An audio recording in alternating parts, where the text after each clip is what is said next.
Listen to the rhythm of Will Osborne and his orchestra, the great song styles of Connie Haynes and Bob Matthews. And that Humpty Dumpty little daddy's boy, who, when asked what he'd like to give his father next Sunday, quickly replied,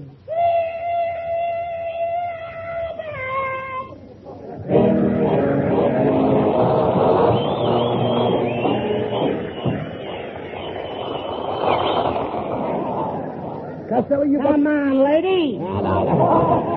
Costello, you got the wackiest family I've ever saw. Yesterday, they were all walking around the house carrying signs. Well, we got to do that, Abbott. We're picketing the kitchen. Picketing the kitchen? What for? Shorter hours between meals and longer spaghetti. And another thing, Costello, I noticed that you've got 3 police dogs sleeping in your parlor. When did you buy them? We didn't. Them police dogs, they don't belong to us, Abbott. Then what are they doing in your parlor? The finance company put them there to watch the furniture. Costello, all right, look, please. How can you have all your relatives living with you? We put bleachers in our guest room. Oh, please. What a bunch. I notice your Uncle Artie Stebbins has a very bad cold. How did that happen? Well, you see, Uncle Artie sleeps with his pet skunk. And at 2 o'clock in the morning, the skunk got up and opened the window. No, that's ridiculous.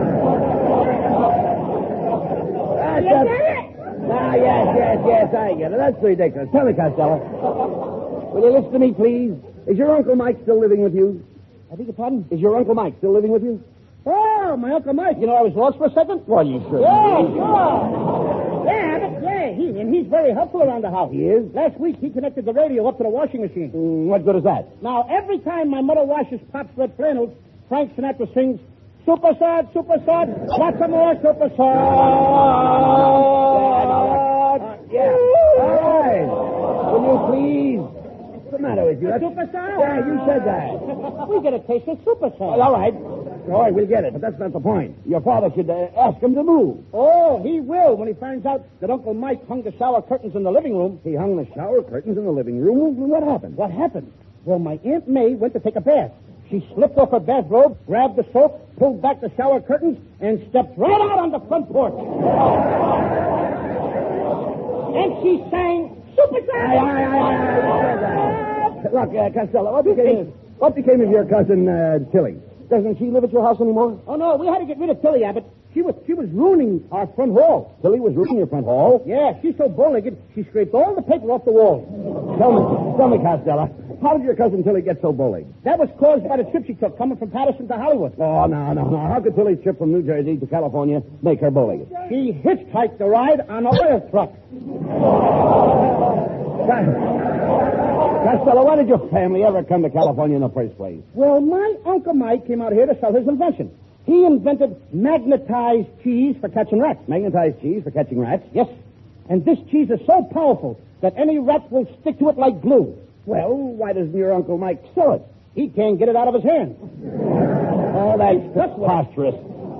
All your Uncle Mike does around here is go to the racetrack. I saw him out there Saturday. He had to go to the racetrack, Abbott, to work on his new experiment. He's crossing a horse with a fish. Now, wait a minute, Costello.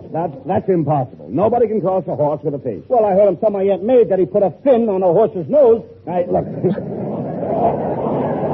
Costello, you're an imbecile. Why do you continually insist on showing your ignorance? What's the good of having ignorance if you can't show it?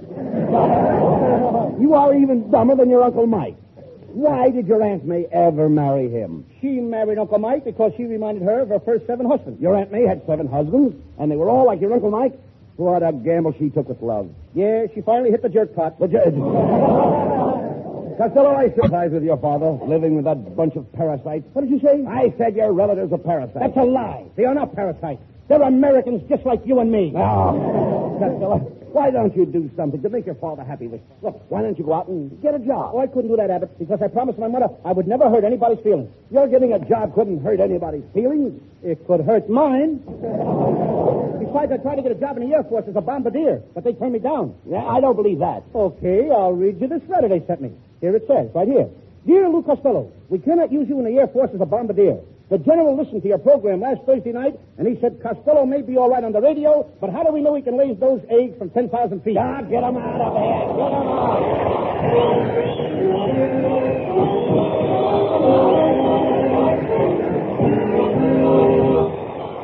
Romantic Bob Matthews With Will Osborne on the orchestra, Bob sings There's No You. I feel the autumn breeze. It steals past my pillow as soft as a will-o'-the-wisp. And in its song there is sadness because there's no you along the autumn trees. How softly the sighing that summer is dying. They know that in my heart there's no gladness because there's no you. The park that we walk in and the garden talking, how lonesome they seem in the fall. Stormy clouds cover while falling leaves our favorite nook in the wall. In spring we'll meet again. We'll kiss and we'll capture that summertime rapture. And from that day nevermore will I say there's no you. From that day I will say there's no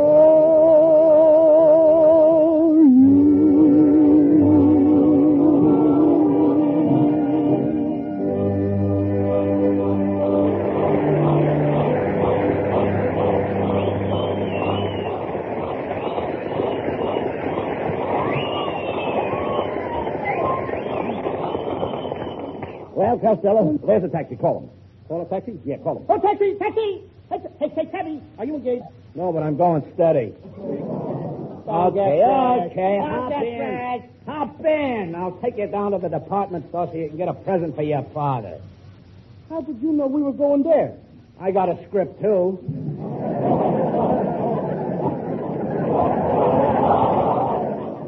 If your father wasn't my landlord, I'd fire you off this show tonight, brother. Oh, yeah? Yeah. And if I wasn't bigger than you, I'd punch you right in the nose. It so happens that I am bigger than you. That's a better reason. Oh, come on, Costello. Let's go before the store closes.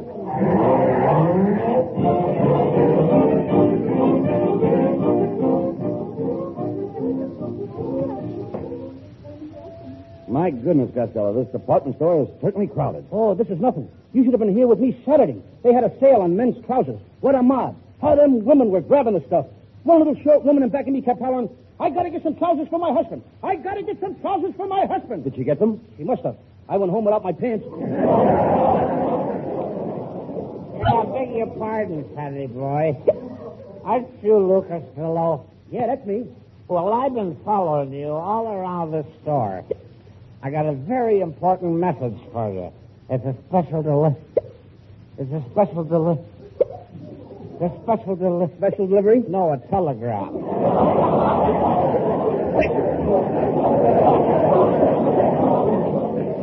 And it's 50 cents collect. Okay, here's the 50 cents. Oh, thanks. I'll sing it to you. Happy Father's Day to you. Happy Father's Day to you. Happy Father's Day to you. Lucas the Hill. Lucas the Hill. Lucas the Hill. Lou Costello. No, Bud Abbott.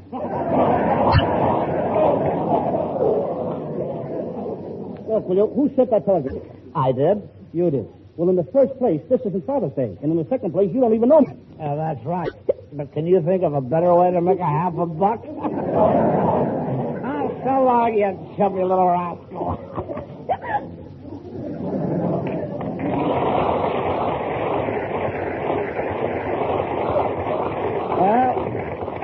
Well, That's what you get for talking to strangers, Costello. But come on. We've got to find a present for your father. Hey, wait a minute. There's the undies department, and I need some. Hey, Clark. What's on your mind, rough, round, and repulsive?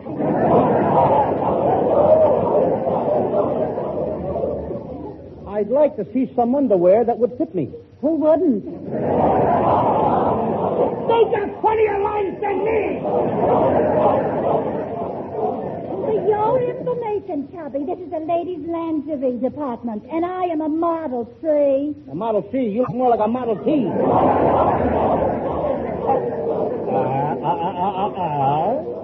Young man, be careful how you talk to that lady. She may be a woman. Boy, this show is suffering from too much help. Hey, Abbott, fire that guy. No, we can't. The Manpower Commission throws him to this job. Yeah, well, remind me to defrost him in the morning. Hey, Costello, there's the notion counter over there. Maybe we could get something there, huh? Oh, look at that girl behind the counter. Ain't she beautiful? Gorgeous. Have you got any notions? No. And if you all got any, you'd better get rid of them. My father is a store detective, and he's 6 feet 5 inches tall. He weighs 270 pounds. And yesterday, a fresh guy like you flirted with me, and my daddy bashed his head in. Now, what do you want? Gloves, socks, or handkerchiefs? I'll take an aspirin. Hey, look, Costello. Now, there's something that would be very nice for your father. A nice, soft pillow, filled up with down. Up with down. Certainly. You see that pillow up there? That's down. How can it be down if it's up there? You dummy, I'm not talking about where it is. I'm talking about what it is. The pillow is up, but it's down. It's up, but it's down. Abbott, are we both looking at the same pillow? Of course, that pillow up there. Then you admit that the pillow is up. Certainly it's up, but it's down. Look, I've been watching that pillow and it ain't moved yet. It's still up there. That's right. You just said it was down. How did it get down? It didn't get down. It is down. It's always been down. That pillow is down even when it's up. One of us is nuts, brother. That pillow is down, Costello. You get down off a duck's back. That's a lie. I never even got up on a duck's back. I didn't say you got up on a duck's back.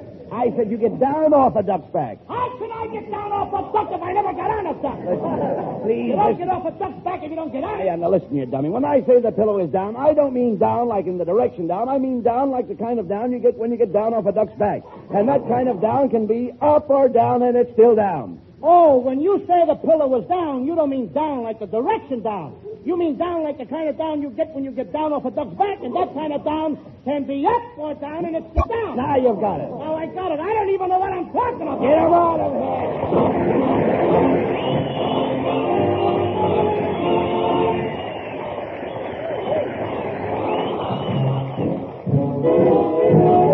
Well, fellas, hold on now. Here's lovely Connie Haynes with a kiss. A kiss good night. A kiss good night is all right, but remember this, that a kiss good night leads to another kiss. A kiss good night with a hug real tight is nothing short of bliss. And a kiss good night leads to another kiss. It's an old custom for a boy and a girl to embrace in some secluded space. Little Mr. Cupid never could be quite so stupid as to do a turn-by face. Just ain't right.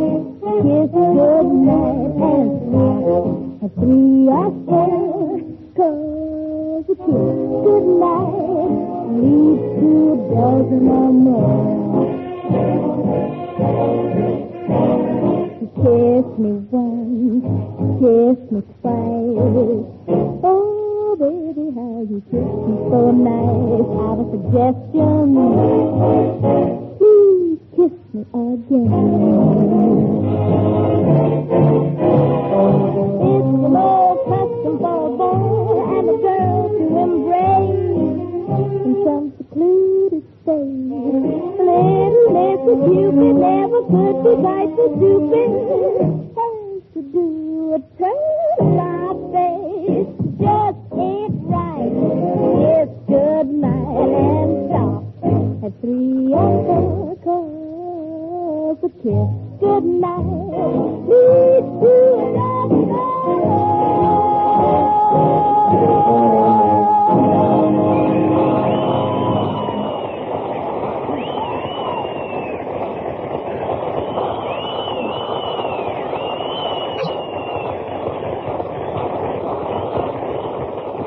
Well, Costello, we've been all through the store, and you still haven't bought your father's present. I don't know what to get him, Abbott.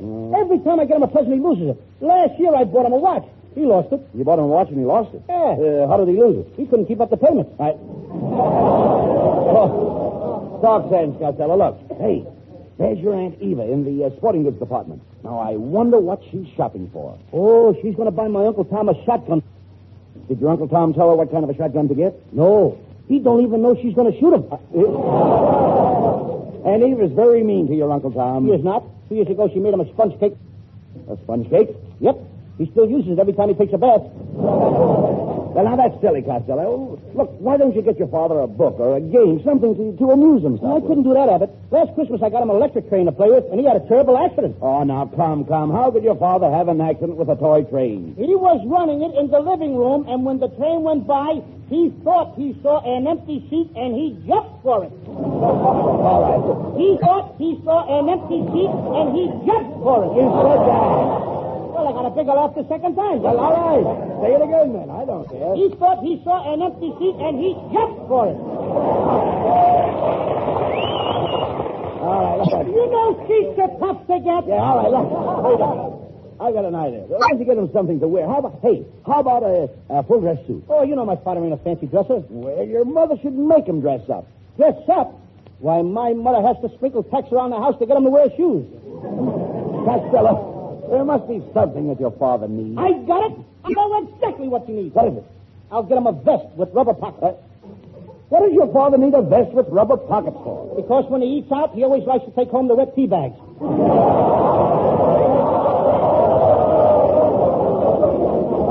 All right. Sorry, joke. Huh? Anything to get it settled. Go ahead. Buy him the vest. And now, Costello, if you're going to step out with your father, you should get yourself a new suit. All your clothes look terrible. I can't help it. I wish I had somebody to pick up my clothes for me. Now, you know, I'm glad you said that, Costello, because right here in this store, they have the world's greatest authority on men's clothes. Greetings, gentlemen. I am the world's greatest authority on men's styles, Professor Melonhead. Better known as Fashion Plate Melonhead. Fashion what, Melonhead? Fashion Plate. Plate, your head looks more like a soup bowl. Hey, get away that shiny dome. I've seen more hair on a 10-cent toothbrush. Costello, wherever I go, my head arouses admiration. Your head would arouse the mother instinct in an ostrich. And it would get results. Now, Costello, you should knock the professor's head. I've knocked better-looking things than that with a croquet mallet. Hey, Melonhead, if you can get two more guys with heads like yours, I can get a steady job. Doing what? Hanging out in front of a pawn shop. With a skull like yours, I'll bet you don't get any girls. No, for your information, Costello, I get more girls than I can shake a stick at. Yeah, but who wants to go around shaking sticks at girls? Oh, come, Costello. We're wasting time. Professor Melonhead, do you think you could make a well-dressed man out of Costello? Abbott, I could make two well-dressed men out of him and have enough left over to make an overstuffed midget. Now, Costello, the trouble with you, Mr. Lou Costello, is that you're out of shape. Look at you. Instead of your shoulders being square, your stomach is square. Well, I can't help it, Melonhead. That's because I eat Wheaties. Whoa. Wheaties? Eating Wheaties makes your stomach square? I eat the boxes, too. Now, Costello, look. To correct the slope in your shoulders, I will have to pad them up. What are you going to pad them up with? Down. Up with down? Down is up, yes. Get out the back of the Now, wait a minute. No, wait a minute. No, Who's on first? Who's on first? All right, never mind that, please. What's on second? No one said anything of the kind. Shut up, Costello. The professor is only trying to help you. Of course, Mr. Abbott. You know I'm lost again? All right. Thank you. Thank you. Go right ahead, Professor. Thank you.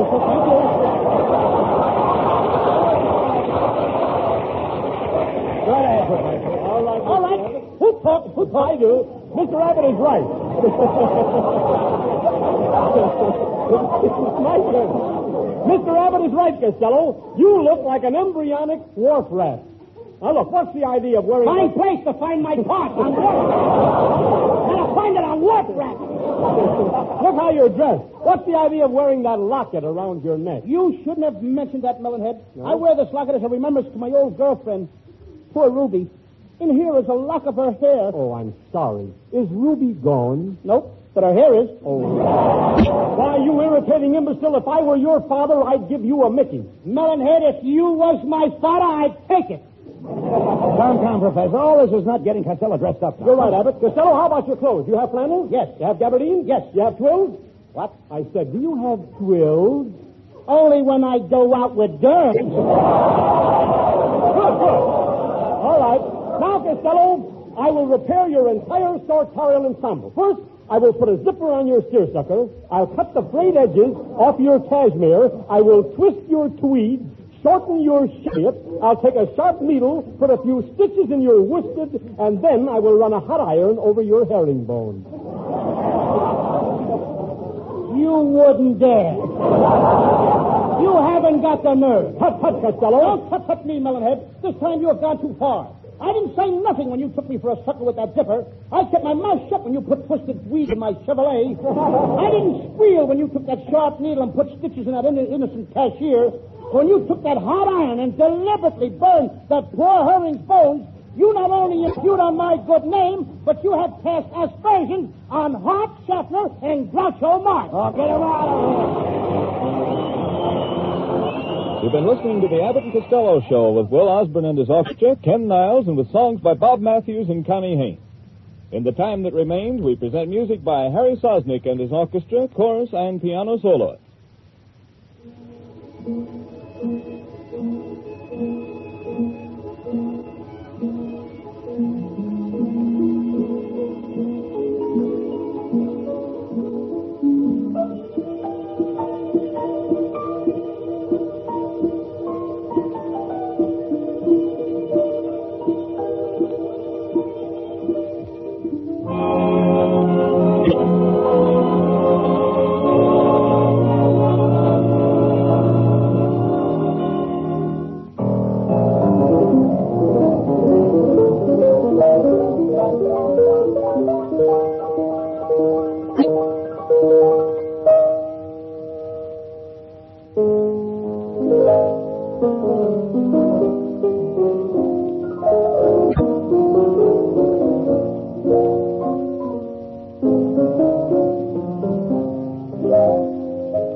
Thank you.